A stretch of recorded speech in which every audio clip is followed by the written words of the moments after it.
You can get your knighthood. We do bend the knee if our back is to her.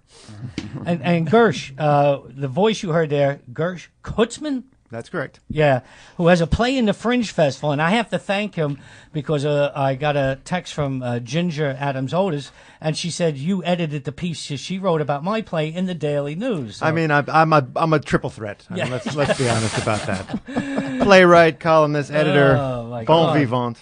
But when I was told that you were coming up, and I was saying this is so perfect, the politics of the Park Slope. Co-op for food and the politics.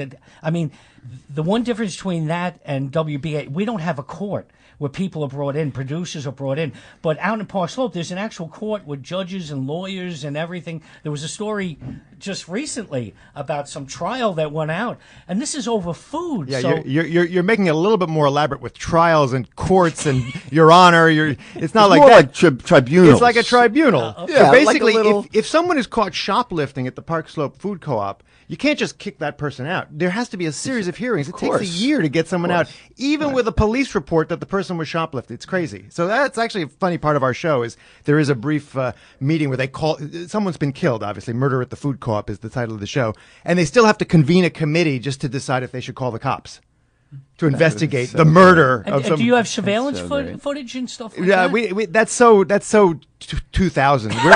Think of this as like, it's too much. If we start making fun of surveillance, I mean, the whole politics and the Israeli boycott and all that stuff that we did at the Co-op, that's enough for 1 hour and a half play. We don't have it's a Fringe Festival. We don't have 4 acts. We just got the 2. So, are you a member of the Co-op? Of course I am. Yes. And all right, how did it's a loving satire of the Co-op. Right. You really want to know how it started? It's a love letter. I was stocking produce one day, and I was asked to stock the kohlrabi, and I'd never even heard of kohlrabi, and I said, "Don't move the body, but it's blocking the kohlrabi," and that was in my head for like 10 years, and that is the core of the show. At one point, they need to move the body, and nobody wants to because.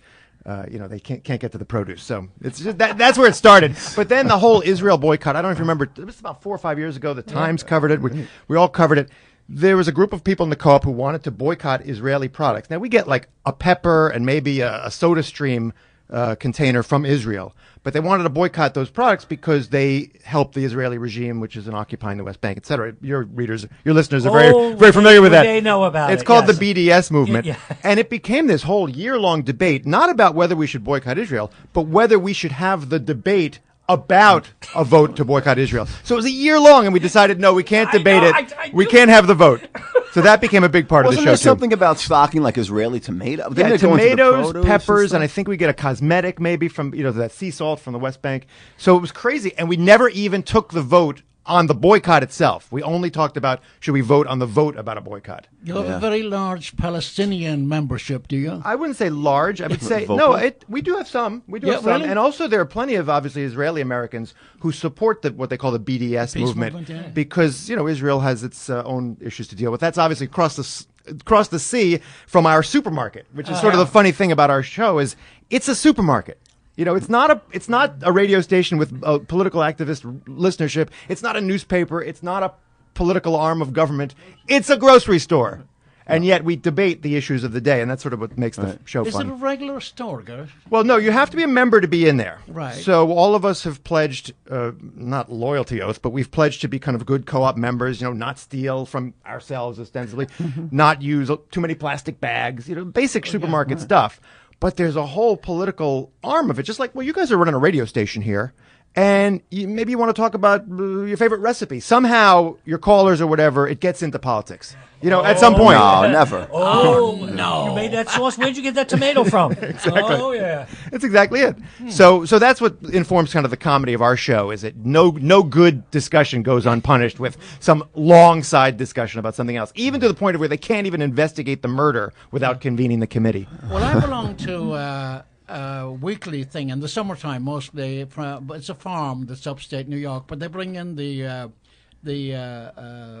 organic vegetables every Thursday afternoon from we pick them up.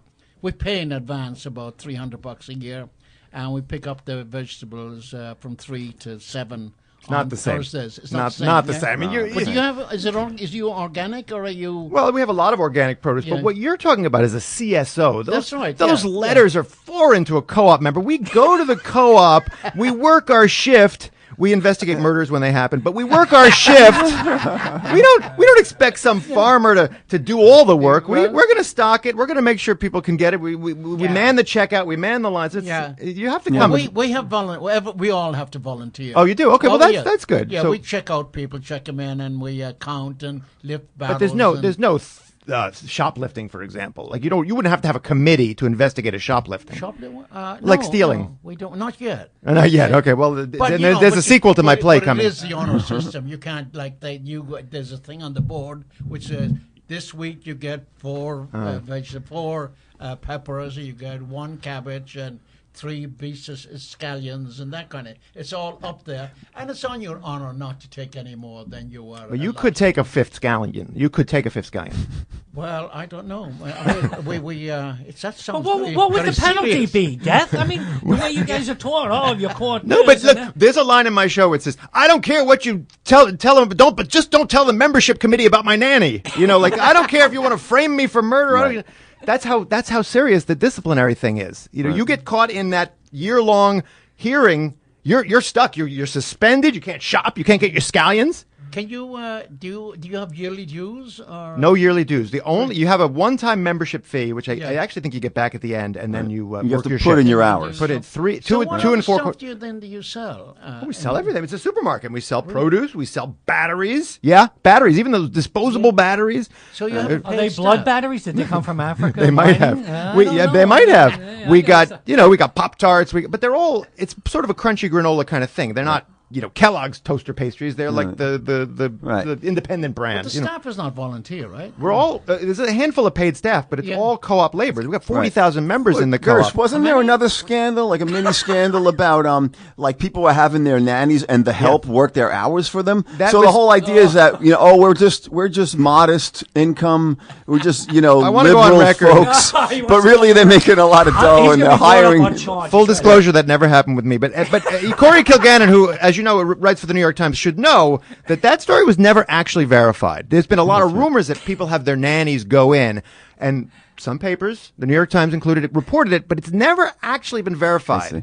And the co-op membership, look, you're allowed to have your daughter, if she's over 18, work your shift for you, but she's in the household. So there's certain things. And you can obviously trade shifts with other members, as I do, and I will do when I'm promoting Murder at the Food Co-op on WBAI. When is your play on? Well, it's a juggernaut. Thank you, Malachi, for Gersh, doing the. You know what I call it? It's like I'm at Penn Station reading the Long Island Railroad to Lake Ronkonkoma. It's all different times, different tracks, everything. It's confusing. The point is, you go to Fringe NYC. Can I send my nanny to watch it for me? That's very nice. She still has to buy an $18 ticket. $18. By the way, John, $18 for theater in this city is a bargain. Great. Oh, yeah. And we're putting on a full-fledged musical. You go to fringenyc.org, you get tickets. So can I work as an usher instead of paying? Like, if I work an You usher could. for You this know show. what?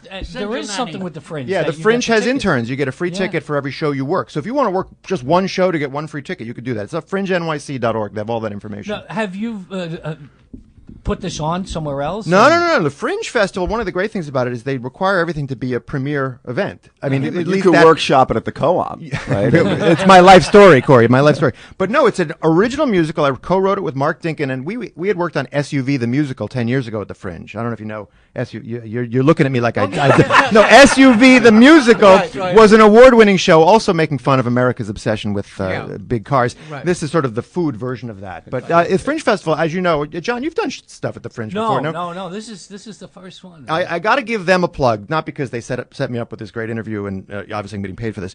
But the Fringe is a fantastic festival because you got about 200 shows, 1,000 performances. They're $18 each. You're right up close, and for the most part, these are very professional organizations. You know, my own Neo Shtick Theater is presenting Murder at the Food Co-op, but there's hundreds of shows, and they're very good. And it's $18, Malachi. You could afford that. I don't know. Maybe. Well, I could collect from John and Corey and Michael. Yeah. Do you allow Republicans in your co-op? In fact, there are several Republicans. They Really? also are in the show. The Republican wing of the co-op. We had one woman who's so conservative, and I'm a journalist, so I have friends with everybody, but she was crazy conservative, like one of those people who's like Trump is too liberal for her. And she always would come to me at the checkout. She would actually wait, like I would wait for the head barber at a barbershop. She'd wait until my line was clear and she'd come and she'd say, all right, what are you going to tell me about Hillary today? It's like, I'm not going to tell you anything. I'm just, what do you got? Produce here? Is that bok choy? What is that? You know, but there are a handful of them and they're very vocal and they were also involved in that Israel debate, very staunchly in favor of supporting Israel. Oh, right. So, well, of course, we know that Hillary is, according to Carson, that she's in league with Lucifer. So in league with Lucifer, yes. With the devil. I mean, it helps me. I don't believe in God, so it's hard for me to get serious about that. What are your prices like there at the co-op? Well, they're very good, but and I know you're thinking about becoming a member, Malik, and I think that's great. But they're very good because, as you know, virtually 90% of the labor is volunteer. So the prices are good, but there's some items I would not buy at the co-op, like certain detergents and, like I said, batteries before. There's certain things we just price pretty normally. But the bargains are in organic produce. I'll bring you by. We'll get some bok choy. We'll get some kohlrabi. And the broccoli rabi for $147 a head. That's, Corey, come on. You're getting jealous. Then it's not on me, but because I can't Gersh, shop for you. How do they feel about you, turning the place into kind of, I say, comedic material, dramatic material? Are they cool with It's that? a fair question. Look, the co-op is keeping me at arm's length.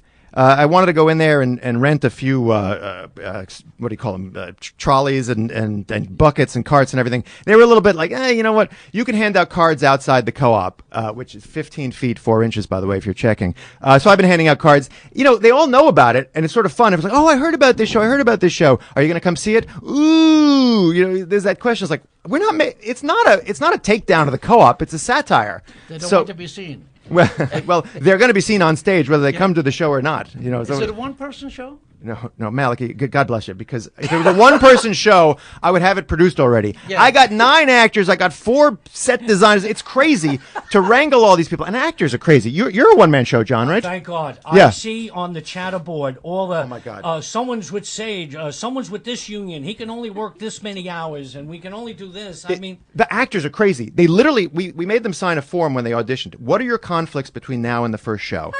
Blanks. They're absolutely blank. And then we cast them. Hey, congratulations, you got the role. Oh, I'm not available July 13th, 14th, 15th. When are we going to rehearse this show? I mean, so it is crazy. It is crazy. Hey, what do you know, we're joined by the Gorgeous Motel woman here. Do you have that? How many? You got a bunch of people in your show, right? You know what? Just move the mic over. Yeah, move the mic. Yeah, come on. We're going to share. This is turning into the Fringe or WBAI Fringe Festival here. But before we go to the next one, you can get Angela's Ashes. It's the 20th anniversary. Scribner's putting out. We have 30 hard copy books. 516-620-3602. Maliki, someone just texted me. Will you be signing them? Or what's the protocol of that? I will. I'd be delighted. You know, Frank is dead and he can't do it himself. But you you'll never know, though, in. with him. Well, but anyway, it's by my brother, Frank McCourt. It's a Pulitzer Prize-winning book, and it sold about 12 million. And so you can be the 13th million copies. So anyway, I'd be delighted to sign the Angela's Ashes for you. You know, I would like to get a copy of your book, Among Swimming. Am I right? You wrote that. Am I right? Yeah. See, I remember that book, and I have a signed copy of that book at home. Really? Yeah, I'm a big fan of yours, Maliki. Right. Frank, you know, Frank's gone. You're the no, seriously. Come on. How quickly we forget. How quickly No, Maliki's right here in the room with us. And I want to plug Among Swimming. That was a good book. Yeah. And that doesn't help BAI. We got to sell Angela's Ashes. That's true. Hail Mary, full of grace, the Lord is with thee. Blessed art thou among swimming. That's what I thought it said. Yeah. And I read your brother's book, Maliki. I just like to That's the say. name of my next book, yeah. I read your brother's book. Yeah, he said that. Everyone comes up to him. Oh, you're Maliki. I read your brother's book. Yeah, That's why I wanted to say Among Swimming. I love Thank that you guy. very much, Gersh. All right, you listen to WBAI, and we're on every Wednesday. And if you want to hear this type of programming, call up with any amount of money at 516-620-3602. We're talking about the Fringe Festival and about 200 plays that are coming. I have one about driving a yellow cab for 35 years in the city. We have Gersh Kuntsman, who's going to be talking about the co-op in Park Slope. But we also have Lynne Halliday at Gorgeous Motel. Now, Lynne, when I get the emails about who's coming on, generally they don't say anything about the play. They just say, so-and-so's coming up. Although I heard from Gersh, everyone I talked to, character, you got to get him on. He's going to be on for the full hour. He's not going to stop. That's what I said. How is that going to happen with Maliki in one chair and Gersh in the other? I said, this is going to be the thing. But Lynne, what's your play about? Or is it your play? I just got that you're here on behalf of the play. I'm here. Okay, That's all you that are the matters. play. They are. You are the play. I am the play. I am one of the co-writers and a co-producer of the play. It's called The Gorgeous Motel. It's Oh, I've been saying George's Motel. that's all right. George's gorgeous. Just buy the tickets. Yes, exactly. 7 interlinked plays that all take place in a motel that's seen better days in upstate New York. It's funny. It's about healing. It's I have to speak up. Okay. Project. Project. We did it as a workshop last year, which you're allowed to do. Fair enough. Okay, thank you. I don't want to get anyone in trouble, but it has been done. And we've worked on it a lot, and it's better, and it's really good, and it's sweet and funny and touching, and you should come see it, and it's only $18. Wait, I got to ask a question as a co-producer of a show as well. So I got 9 actors. You got 7 interlinked plays. Yes. That's insanity No, but I mean, there's to produce. there is no one play with all 7 in it. Okay. Well, So there you it's go. duets and trios. Oh, whew. But- Because we're but having the hardest still. time getting people on and off the stage. Because as you know, at the Fringe, there's no wing space. There's no backstage. There's Yeah. no nothing. There's just a No. stage, you know. No. Is there anything funny like death in your play? Is there death in Yeah. my play? Anything humorous like that? Well, there's a little supernatural. Oh, okay. Is that good? So from beyond the grave. There's a drone. a drone? Really? There's a bloody bride. A bloody bride. And lots of yucks. Yuck. Well, you Good. sold it. There we are. Yeah, there you that's go. it. Where can I get those tickets, Lynn? Why, call... Where's the number? FringeNYC.org. That's what it is, Gersh. You got it. No, but I mean, it's crazy. From the inception of this, we've lost, I don't know, 5 or 6 actors. Exactly. We've replaced 5 or 6 actors. You get a better Penelope, job, you're allowed to take it. You gotta sit there in your room and write a book, because do not hire actors to perform your work. Just write the book. I want a monk swimming too. Yeah. Because you can't work with actors. You can't. Now, I am an actor, and actors are You lovely can be on the people. radio with actors, but you can't work with them. Well, they're another breed. We are. I'm also an actor. That's true. But you're Yeah. a writer. I think of you as a man of letters. Oh, I see. A, B, C, D, E. You got a bunch F, of G. them, right? That's Yeah. really good. And, You yeah. got that down. I got the first 4. Well, Mally, how did you get along? You wrote a couple of blackguards with Frank that Yeah. toured around Chicago and New York. Did you Yeah. get along with Frank, or? Oh, yeah. We had a... Well, it is. Bob Dylan says, I don't write songs, I write them down. That's what he says. And that's the same way with a couple of blackguards. Our play, we just simply wrote it down. And it wasn't about us. It was about politicians. It was about priests. It was about bullying schoolmasters and folks like that. And we I think we had the first dopiest politician, I think, in political history. He was a man that said, "Ladies and gentlemen, welcome to this extinguished assemblage. Let me reiterate what I am about to say. I see before me faces that are not here, and I hope that those who are absent will take particular note of my words today." And he went on. We used to go, and he said, "And when I am re-elected again, I will put shoes on all the poor, footless children of Limerick." So that was that kind of thing. You had a lot of material growing up. Oh, absolutely. Well, there's nothing when you have extreme. People think that that being poor or poverty is just being without material things, but poverty is a disease. So, and it's unlike being poor. There's no hope in poverty. So, and also everything is negative. And when people know that you suffer from poverty, they totally dismiss you as a human being, because the usual thing is it's God's will. That's that rubbish that they go on about that kind of thing. So growing up in poverty, we had absolutely nothing in the sense of we had no light. We had sometimes a candle, and very, very little food, and all around us there was death. So therefore, what you do with what you have on hand is make the best of it. So you celebrate the death, and then somebody will happen to wander in with a tin whistle or a banjo or a guitar that they might have stolen somewhere, and you'll have a grand sing-song all the night. So, and our thing was that because we had no other artificial means of entertainment, such as radios or gramophones or television, not even, of course, not television and so on, but nothing of that nature. So our entertainment was the word. And I'm an atheist, thank God, but in the beginning, in the Bible it says, and I love fiction, and it says, in the beginning was the Word. That's what it says, and the Word was made flesh. Now that's where all the trouble started. Whenever we became flesh, that's the Word became an erection, and that's screwed the world. The Word screwed the world. But anyway, that was our thing about we had words, and so we exchanged them and delighted in using them. And English to the Irish, despite the fact that we've had it for a long time, we had our own language, which, if you used it, it was one of the capital offences. They executed you for using the Irish language. If you wore your hair a certain way, there were 62 offences that were capital, including fishing on His Lordship's lands. But the word, our thing was the word, and so we delighted in using it in such a way that it sounded convoluted to the oppressor. And so when the Irish took that language and made it a thing of beauty, which all the great English writers are all Irish. You know, Jonathan Swift, all the way up to Seamus Heaney, and in between then there's Wilde and Yeats and Joyce and Beckett and so on and so forth. Anyway, I'm babbling. You talked about erections, which it was the only time I was really paying attention. There's an erection in our show, just so you know, Murder at the Food Club. You have an erection in your show?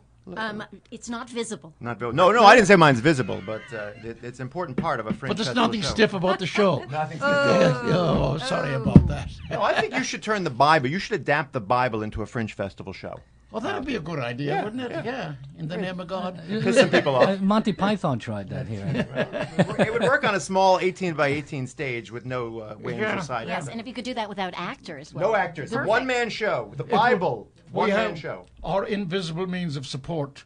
God could come in, could cast God. Actually, they allow us to rig. They allow you to rig in your theater? We're doing some rigging. I have no idea. No, we can do some rigging. So we can have a Deus Ex Machina at the end with God. Yeah. But that's going to demand special tech time. If I can get some special tech time for my show. And I hello? think the lighting package also you have to buy for that. Lighting package, That yes. is insane. A lot of John did the right thing because he's got Cabtivist at the Fringe. One-man show. He tells his stories. It's like Maliki telling stories. I mean, that's the way to go. Well, Unfortunately, I had a food co-op to make fun of. But now I'm going to be in the Fringe teaser, and I'm using the cab. I'm going to do the play from the hood of the cab on 4th Street. So I'm actually bringing my own stage to the festival because it looks like you have to bring everything to the festival. Yeah, and take it away. Yeah, well, in Leave 15 nothing minutes. behind. In 15 It's minutes. like a national park or something. All right, we're coming in on 11 o'clock, and you're listening to WBAI, and we're in our fundraising mode. The premium today is the 20th anniversary of Angela's Ashes, which we had 30 copies, and Maliki's going to sign on behalf of his brother Frank for $100. If you call 516-620-3602, there's still a couple left. You can call up. It's for $100. It's going to be a collector's item. Scribner is putting it out on the 20th anniversary, and it's a hardback. And we have them already, so you won't have to worry about that. You have to call 516-620-3602. In a little while, we're going to have in the musical wing of Corey Kilgannon. He'll be coming in and singing. But right now, we're talking about the Fringe Festival, and where the three of us now have our Fringe Festival. Mine is going to be at the Soho House, 15 Van Dam Street. It'll be in the basement called the Urine Room or the Urine Club. And as I said, it's like the Long Island Railroad. I'm at Penn Station. Sunday, August 14th, it's the 8:45 to 9:50. Wednesday, the 17th of August at 5:15. August 20th at 5. August 22nd at 7, August 27th at 2:45. So there's no excuse. So it's Sunday, Wednesday, Saturday, Monday, Saturday. You have plenty of time. Now, Lynn, Yes. give where it is, because we've been all talking. We haven't even mentioned which theater it is, and you get the tickets at fringenyc.org. Yes, we're at the venerable Players Theater on McDougal at the corner of Minetta Lane. Oh, you got a good theater. We did. Yeah. Got Who do you backstage know? space. Yeah. No, well, I wouldn't go that far. But it's terrific venue, easy to get to. All the subways go right near there. Saturday the 13th at 2:45, Wednesday the 17th at 7, Saturday the 20th at 5, Wednesday the 24th at 2:15, and Friday the 26th at 7. You know, I'm not going to play that game. You want to know? You want to know when you can see Murder at the Food Co-op? You Google Gersh Kuntsman Murder at the Food Co-op. You're going to find all the tickets, but they are on sale right now at fringenyc.org. Okay, and I have to say that one of our writers, Arlene Hutton, had a show in the very first Fringe Festival, which was 20 years ago, and had the first show to move from the Fringe to off-Broadway. Oh, nice. Yeah, very What cool. show was that? That was Last Train to Nibrock. Nibrock, yeah. Yeah, I took that second to last train. I didn't go anywhere. My show didn't go He anywhere. never went anywhere. What's the title from, Lynne? Gorgeous? Because the play takes place at Watkins Glen on the Finger Lakes. I see. And so there's a gorge there? There are many gorges. Yeah. In fact, Ithaca is gorgeous, is their joke. Gorgeous. Like gorgeous and gorgeous. Gorgeous, yes. There's a motel there, right? Yeah. I'm just going In to my ask about the mind- gorges. I want to know if there's In a my motel. mind, there's a motel. So there you go, the Yeah. Gorgeous Motel. And the fact is that the gorges are slowly, Being filled in. closing, healing themselves, which is one of the themes Oh, of the play. I see. Is that true? Is that actually happening? Yes. So your play is actually a nonfiction. It's like a documentary, if you will. No. Okay. No. I didn't realize that. So the Earth is actually healing itself. Yes. So it's As are some of these characters. It's a very deep wound in the earth, is it? Yes. Do you see how she's got like a metaphor in her show, Maliki? I'm just a parody farce about murder and sex at a food co-op. She's got like, ooh, the Earth is healing and the characters are healing. It's like, that's real thought. That's pretty good. Well, that's Have because you- it's our second crack at this. All right, there you go. That's right. Do you have anything about the aphrodisiacal effects of parsnips? Not on parsnips. people? No, not parsnips. No. I didn't. I used parsnips in my own Brussels life. sprouts? No, we do have a scene involving unlubricated earthworm skin condoms. They're very good for the environment. Oh, my Before you knock God. it, Corey. Before you knock it. Wait, how many earthworms does it take to make a? Well, earthworms are not an endangered species, Lynn. I don't know what you're suggesting. Well, they there. will be in Park Slope. Curious. I'm just curious. It takes. Well, earthworms can be like 30 feet long. So do the math, Corey. I know you need one of those. Are they edible? They're edible, of course. Yeah. They're a little bit Yeah. reptilian, yeah. Well, I read somewhere that all the earthworms disappeared during the Ice Age, and there only one or two survived, and that's how that they're not really native to this kind of an environment for some reason, that they survived in the Ice Age. That's why we got to turn them into condoms and get rid of them sooner. They're like an invasive species. And they look like an erection, too, earthworms do. Not a significant one. No, I suppose a little one.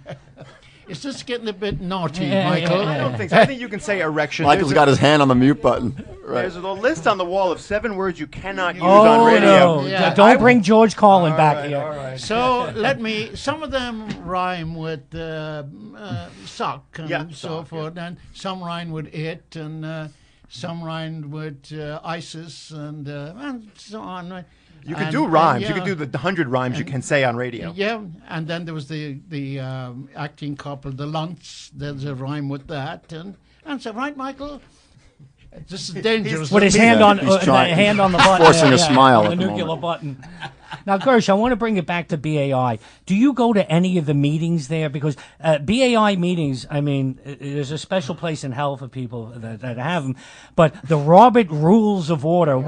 How are these meetings, and who is summoned to these meetings? Well, you get a co-op shift credit if you go to one of the general meetings, the monthly meetings. So it's actually not so bad because a lot of people go just to get the credit and to engage in, direct democracy. But they debate, like I said, we debated the Israel boycott there, where we're going to get peppers, and any number of topics. Right now we're debating, it's very intense, Maliki, whether we should completely eliminate plastic bags. Now, we haven't had bags in many years, but we still have those small clear produce bags. Like if you want to put 20 lychees or kumquats, and I don't know the difference, in one bag, you can do that. Yeah. And starting very soon, we may not even be able to have any bags at all. So you'll literally be carrying lychees String and plums. beans. Yes, Right. an individual string bean is going to get on the street, and someone's going to trip on that. Listen, I want to make a motion, point of order. Why don't we just eat there at the co-op? And this way we no need for bags or anything. And do then I have a second? compost. Do I have a second for that motion? Because no, you can't debate. It's not on the floor yet until I get a second. Right.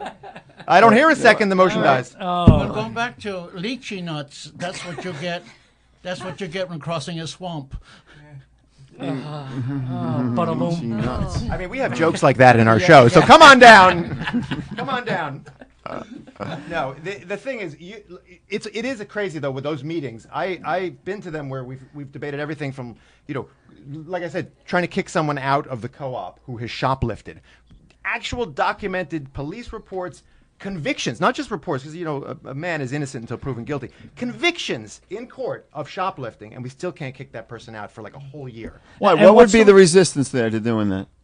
That proper rules have not been followed. Like for example, if someone is caught shoplifting and found guilty, perhaps that person didn't have a qualified lawyer. Perhaps the cop maybe didn't even testify, etc. So we have we have our own process. We got to make sure that every step has been gone through. It's like, did the person have a fair trial? Can the person defend himself in the co-op tribunal? Right. And then after a while, it is crazy. Right. The co-op, does it have its own like innocence project and stuff? Is it a whole? Well, DNA. Barry Scheck is coming down there. DNA evidence does form a large part of my show. At one point, the founder of the co-op, who was found dead, it turns out she had been collecting semen from the most virile men in the co-op. We don't know why. Don't spoil it. But there's a plot twist. Corey, you won't even see coming. Yeah. That's eugenics. No, come on now, Corey. It is a eugenics project, but I don't want to spoil it. It's a teaser at the end. Wow. You got anything like that in your show, Gorgeous Motel? No. Is any semen emitted in your show? I hope not. Okay. Well, I hope it's Only if it is. But I I hope it's never look at flame-proof. the audience. And only if they're members of the union, the Seamen's Union.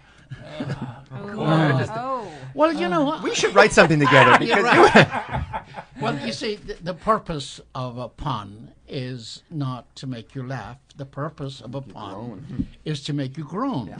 That's why puns are for grown-ups. Oh. It gets worse. Could it possibly? Lynne's play, The Gorgeous Motel, is ostensibly a pun, and John's play, Cabtivist, is ostensibly a pun. So I'm at least on clear ground with Murder at the Food Co-op. That's just a statement of fact.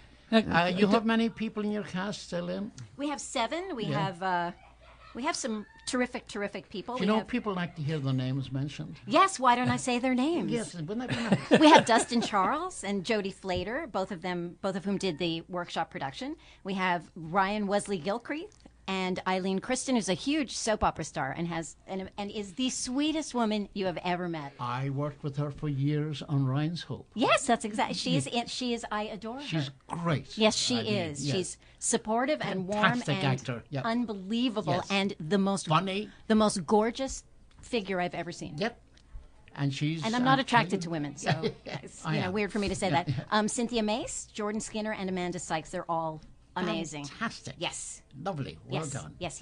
And I we mean, have if I can plug my cast, I mean, I don't know. I feel like I have Please to. speak up. Thank you. I have to Do not plug the hesitate. cast. Listen, we got Elena Fragosa. She's fantastic. We got Brian Mason. We got Max King. We got Doug Chittell in the role of Dick Johnson, the cop from the 7-8. We got Brittany Schaefer, fine young actress. And I'm not attracted to her, but you told me to say that. We got Max King. We got Alex Covington, of course, directed by Eric Olson, a veteran Fringe Festival producer. Are they are Fringe productions? Are they union, non-union, or do you get a break from the equity? Well, we are an equity showcase. So the Actors Equity, which has some crazy rules, way worse than the co-op in some ways, and flame-proofing aside. They have a side letter, they call it. So we're an equity showcase code. So that means half of our actors are equity, and we have to pay them a certain stipend. The entire cast is getting paid, by the way. If this is WBAI, so I have to be clear about that. Yeah. Entire cast is getting paid nothing. Even equity, even equity rules only require you to pay the actors $400. And that's a month of rehearsals, 5 shows, break down the scene, set up the scene. It's crazy that even Equity allows us to pay them so little. And how about the health and welfare benefits? Do you None. Zero. Malachi, now come on. I mean, I'm producing a show here, Malachi. Look, I'm a not union running the member. country. And You want to drive him into poverty? I mean, jeez. He does. so $400, that's not too bad. No, at that's all pretty for a bad. month. That's the minimum they require. Well, Oh, wait, you're paying more? It'll pay My them. lips are sealed. Lynn is paying more than the Equity minimum. I love my fellow Equity members. Now all the murder people are going to switch over to the Gorgeous. Listen, if Gorgeous you were to Motel. go- Full up, no vacancies. If you were to go to fringenyc.org and buy tickets right now to Murder at the Food Co-op, I could pay the actors more. So there, I'll throw it right there on the viewers. There you go. I'll throw it right there on your listeners. It's up to you, folks. Yeah, And there it is. Gersh and Lynne, last week we every week we've been doing plays that are in the Fringe Festival, and we're talking about the trailer. And my daughter, who has a company called Mad Dad, and she did the trailer for me, and she works for Good Word PR over there in Park Slope or Sunset Park. He told us that he couldn't do the trailer with the actors, that was against the rules, that he could be interviewed himself or the choreograph person, but I can't understand that rule that you could do like a 10-second or 20-second clip from your play, and then that actor could use it on their website and stuff like that. But that's out. It's a different medium, John, and they're a different union. There he is. Well, there's Malachi, after SAG the now. union rep. He's here now. Absolutely, He's absolutely right, Yes, though. I'm a communist, and here I go. You know, strong union man. But it is a good point. It's very hard to promote your show with an actual clip from the show. So I had to Right. have the guy who wrote levels the playing field. I don't know what that means. That means Well, we it can't means, sell that, it tickets. means that if Donald Trump is producing the show, he could throw $8 jillion at it if he Yes. could use his Yeah. actors and blah blah blah blah blah. Right, Oh, I guess well, could yeah, I to could pay. pay them to do a segment. I had to have my musician who wrote all the lyrics, and they're great lyrics, Maliki. Go to GershKuntsman.com to hear them. But I had to have him do kind of a music video playing the role of the main actor, and it's fantastic. It's all there on GershKuntsman.com. What is it on? It's on GershKuntsman.com. You have to speak slowly, Gersh. Just Google Gersh Kuntsman. You'll get it now. This guy's the greatest thing Oh, ever happened to radio. He will promote you, like, especially if you're up here promoting a book. He will not allow any author up here to say the book. Or what is it, Malachi, you always say about the book? It's not, the book is the Bible. Your book has to have a title. Like I told Ginger, right? Firefighter. His wife's book, Michael's wife's book is the firefighter. Fire. And she kept on saying the book. And I said, it's not the book, it's firefighter. And that's what you do. It's not the play, it's murder. It's Gorgeous Motel. He got so angry he kicked her off the show, and then she couldn't sell any of the book, which is the book. But you got to put your emotions out there. Yeah, That's why we do it, Malachi. And the book this week is Angela's Ashes, which is, if you subscribe, and I'm wondering about. I love variations in language. The difference between donate and subscribe, I think, might be considerable. I prefer the word subscribe because it means that you get something back. Donate means that you give your money to the Republican Party, and it goes into the 1%, and that's it. And you never see it again. But donate is, subscribe is you get something back. And here you get, when you subscribe to WBAI, you get such great shows as this one, Thee and Me, and it is all wit. It is humor. And bad jokes. It is philosophy. There's some banter. bluster. There's some bluster. No bluster. No bluster at all? bluster. There's some puns. There's luster. No B. Ooh. No B. To be or not to be. And there we. So anyway, Angela's Ashes, $100, and you got it. What's the number, John? There we are. 516-620-3602. And Malachi will be signing the book. It's hardback. It's the 20th anniversary. Has it come out to the stores yet? Or Not yet. No. Right. No, I think next month. I think. Yeah. Oh, okay. So we'll that's, have it.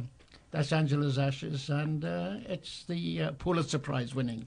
I've got to tell people that. Yes. Yeah. Pulitzer. Are they allowed to buy it and then burn it? Oh, they wanted to do that. There was Yeah, there was yeah. a group of people who wanted to buy, and I said to Frank, "I hope it's the hardcover." You know, because you know, you have No to- point in burning a no used cover, book. You no, got no, it. but you don't get much royalties Yeah, nothing. on paperbacks. You know, so therefore I suggest that please, if you're going to burn it, get the hardcover. Gersh, a question that came in to us is that Is it financially viable, the co-op in Park Slope? Because BAI, whatever's the system we're using, we're not financially viable. Well, I don't know. I don't know if you're trying to be financially viable. You're ready for the 99%. Like, we're all struggling. But the food co-op does make a profit, a small profit, because, as you know, a supermarket, and we are a supermarket, marks up the price of everything we get. Now, we mark it up significantly less than a regular supermarket, and we don't pay our labor. So it's, it's pretty easy to make a profit. What do you own the building?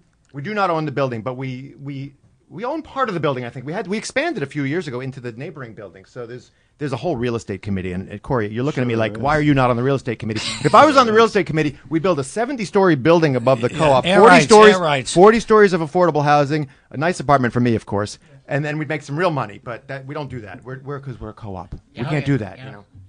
But that's what we should do. Well, listen, we're going to have to wrap up the Fringe Festival here because we have another Corey Kilgannon sitting in the wings. He wants to come on and play, and he has to give up the name rights on the Facebook, Twitter, Instagram, and everything because Corey's sick of writing. You didn't realize that was part of the deal here today. The real Corey Kilgannon. Yep. So one more time, we'll start with Lynne. Your play, how can people what's it about, and where can people get tickets? It's 7 short plays that are interlinked. They are moving, touching, funny, creepy, really good. They're really good. It's called the Gorgeous Motel. The NYC Fringe website is where you buy the tickets. They're all $18 every show through the entire 200 shows, which is remarkable. It's remarkably affordable theater for New York City. And this is a terrific show. And Gersh, I know you're kind of shy, but if you want to promote your play coming up here. Look, my show is called Murder at the Food Co-op. It's a farce set inside the Park Slope Food Co-op with its Byzantine rules. You can get tickets at FringeNYC.org. They're $18. I got a great cast, great songs. Hopefully, Corey, you and your doppelganger will play some songs from Murder at the Food Co-op, but you can listen to them now at GershKuntsman.com.